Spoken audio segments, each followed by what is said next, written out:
good afternoon, Peter. You're in probably some hotel, nondescript hotel in some cities. I don't know how many nights you've been spending out of home, but since your Yeah, new neither do book, I. well, if anybody doesn't recognize Peter, this is Peter Zeihan. Peter Zeihan is from Zeihan on Geopolitics, has an incredible speaking engagement tour and a great way of talking about what's happening in the world. And Peter's new book just came out, a few weeks ago? Yeah, 3 weeks Yes, now. The End of the World is Just the Beginning by Peter Zeihan, and is now 3 weeks in a row on the New York Times bestseller list. So, Peter, tell us why now this book, and give us some contextual lead up. Why now?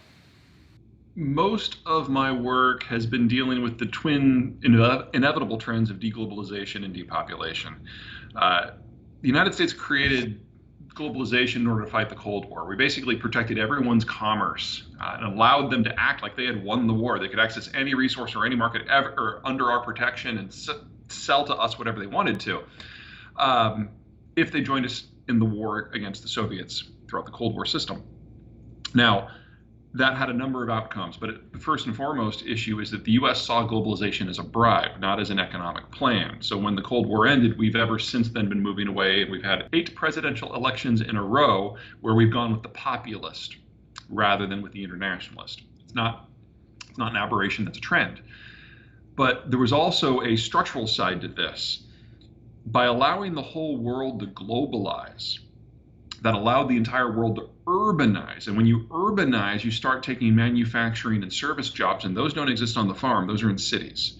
So people migrated off of the farms and into the cities where they lived in ever more cramped conditions, and kids went from being free labor on the farm to really expensive habits. And so you have fewer of them.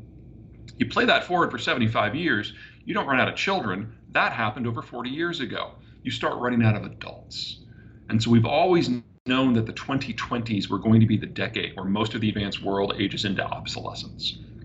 We know this is the retirement of the baby boomers, but America's baby boomers had kids, the millennials, and despite all of their faults, and that could be a presentation all by itself, they exist and they're consuming today, and in 10 years they'll be investing and the system will go on.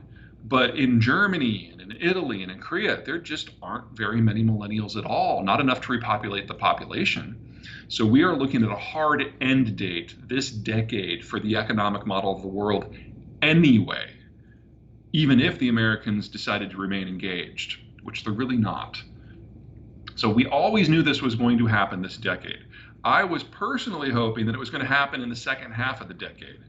But between the Donald Trump administration, the transition to Biden, who's even more populist, COVID, China's wolf warrior diplomacy knocking out the leg from under any sort of cooperation, it's definitely getting forward loaded. And the Ukraine war now has been a hard stop. So it was one of those race against time things where if we didn't get it out right now, we'd be talking about history rather than forecasts. Well, but I mean, this has been in the writing prior to the Ukraine issue, correct?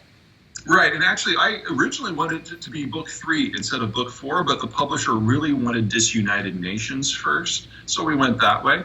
Luckily that meant that when it came time to start working on The End of the World, we had a lot of the work already done. Okay. But still, it was absolutely a race against time. Got it.